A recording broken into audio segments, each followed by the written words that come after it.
Bonjour, aujourd'hui je vous présente le point popcorn, à ne pas confondre avec le point noisette que l'on a déjà vu dans une précédente vidéo et que vous pouvez visionner en cliquant sur le lien qui s'affiche en haut à droite. Pour crocheter le point popcorn, il faut connaître les bases du crochet, la chaînette et la maille en l'air, la maille serrée et la bride. Vous pouvez retrouver toutes ces vidéos et playlists en cliquant sur le lien qui s'affiche en haut à droite. Comme vous pouvez le voir sur ce diagramme que vous pouvez retrouver sur mon blog, en général, on sépare les points popcorn de 2 mailles en l'air et on saute 2 mailles. Sur ce diagramme, j'avais commencé le rang en sautant 2 mailles au début et à la fin. Mais comme vous pouvez le voir ici, cela forme 2 trous de chaque côté au début et à la fin. Et donc je vais faire autrement pour cet échantillon. Je ne vais pas sauter 2 mailles au début et à la fin. Je vais faire une bride juste avant le premier point popcorn et une bride juste après le dernier point popcorn, sans espace donc. Donc pour crocheter ce point en tour, vous pourrez partir sur un nombre de mailles multiple de 3. Et pour crocheter ce point en rang à la manière que je vais vous expliquer maintenant, vous pouvez partir sur un nombre de mailles multiple de 3 également. Donc j'ai fait une chaînette de 18 mailles en l'air et je vais partir sur une base de mailles serrées pour ce premier rang, mais vous pourriez partir sur une base de bride également. Voilà, c'est comme on veut, hein, c'est en fonction de vos envies.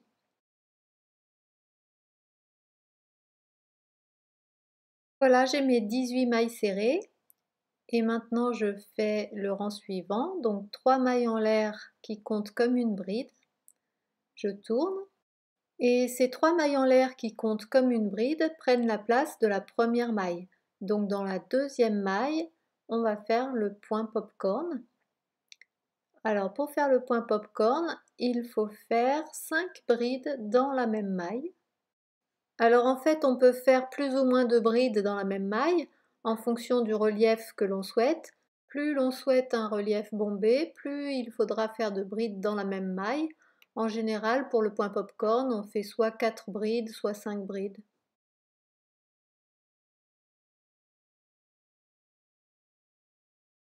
Voilà, on a 5 brides dans la même maille. Alors pour faire le point popcorn, on tire sur la boucle pour enlever le crochet.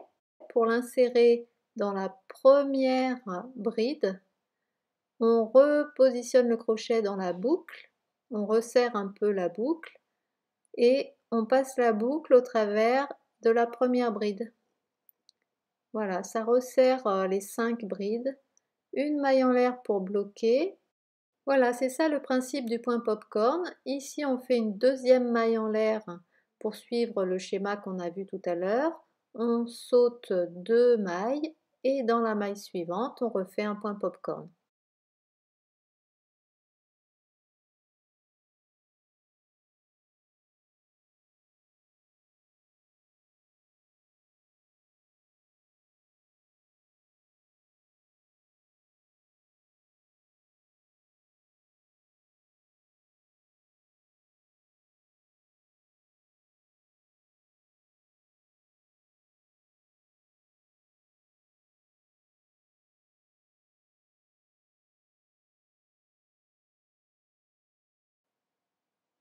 Deux mailles en l'air.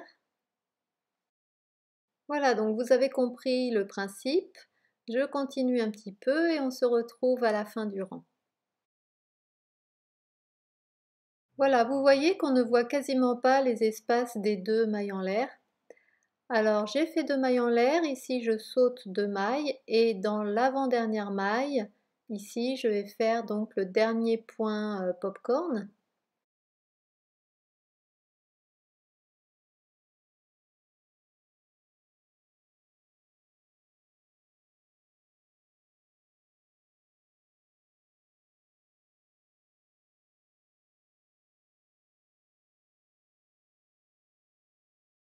Voilà, et là je fais une maille en l'air seulement puisque je ne vais pas faire d'espace pour finir.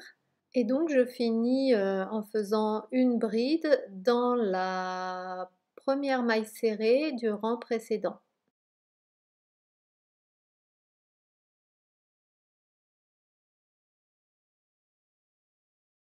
Voilà, alors à présent on commence le troisième rang. Ce sera un rang de mailles serrées de nouveau que je vais faire. Donc une maille en l'air pour me mettre à la hauteur des mailles serrées et une maille serrée dans chacune des 18 mailles. Alors attention de bien piquer dans la maille du point popcorn, celle-ci, et pas dans la maille en l'air qui servait à bloquer le dernier point popcorn. Donc c'est bien ici qu'il faut piquer. Enfin, ce ne serait pas dramatique si vous piquiez dans la maille en l'air, mais voilà, c'est pas logique. Donc ensuite dans l'espace des deux mailles en l'air, on fait deux mailles serrées. Et puis sous la maille qui correspond au point popcorn, une maille serrée, deux mailles serrées dans l'espace des deux mailles en l'air, une maille serrée dans la maille qui correspond au point popcorn, deux mailles serrées dans l'espace des deux mailles en l'air, et ainsi de suite. Alors arrivé à la fin du rang, on va piquer dans la troisième maille en l'air du début du rang précédent.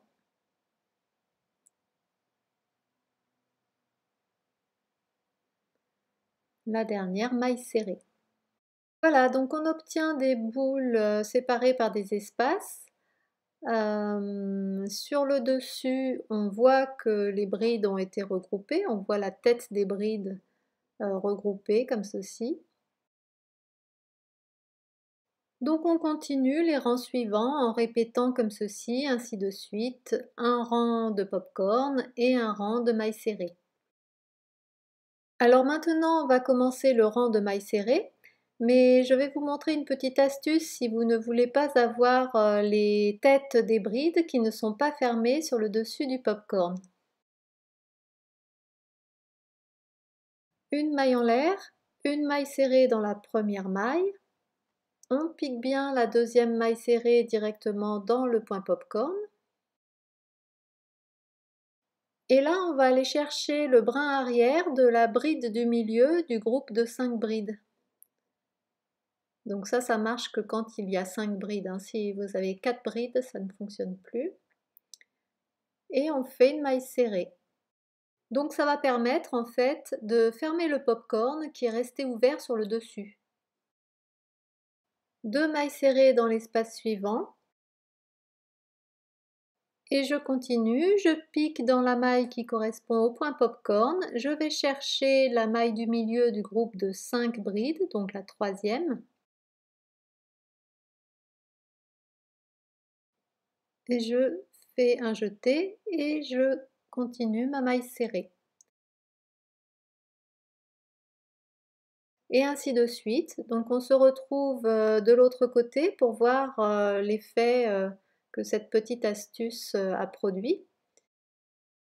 Voilà, donc les boules sont peut-être un peu plus plates, mais elles sont fermées sur le dessus. Alors que sur ce rang, les pop-corns étaient ouverts sur le dessus. Là, pour la suite, je vais continuer avec la manière classique. Mais voilà, je voulais vous montrer cette idée.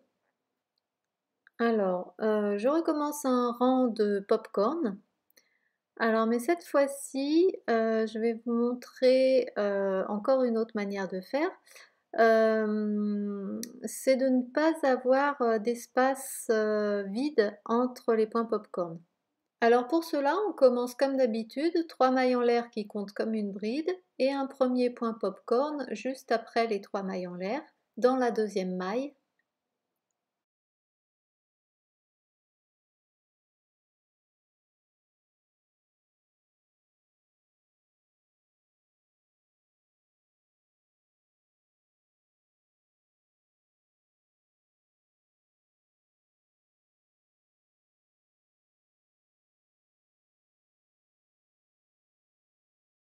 Voilà. Alors là, attention, on ne fait qu'une seule maille en l'air et non pas deux. Et puis, dans chacune des deux mailles suivantes, on va faire une bride. Donc ça va remplir l'espace, voyez. Et d'ailleurs, le fait de pouvoir faire des brides à côté des points popcorn, c'est l'une des différences avec le point noisette, à côté duquel on doit faire des mailles serrées. Donc de nouveau un point popcorn dans la maille suivante. Voilà, ainsi de suite. Donc voilà ce que ça donne tous les essais. On voit les rangs avec les trous et puis les rangs sans trous, comblés par des brides. Ce point n'est pas réversible. Alors comparons-le avec le point noisette. Donc voilà, vous voyez que l'effet est quand même très différent. Le point noisette, les boules sont quand même plus rondes, plus régulières, je trouve. Voilà, bon, le point noisette, on l'a fait en quinconce, mais on aurait pu faire également le point popcorn en quinconce, ça aurait été possible. Voilà. À vous de choisir le point qui vous convient le mieux pour votre ouvrage. Voilà, si vous avez aimé cette vidéo, je vous invite à me le dire dans les commentaires, vous abonner à ma chaîne et aussi visiter mon blog ouklouk.fr dans lequel vous trouverez toutes sortes de tutoriels et aussi mes livres sur le thème du crochet. À bientôt!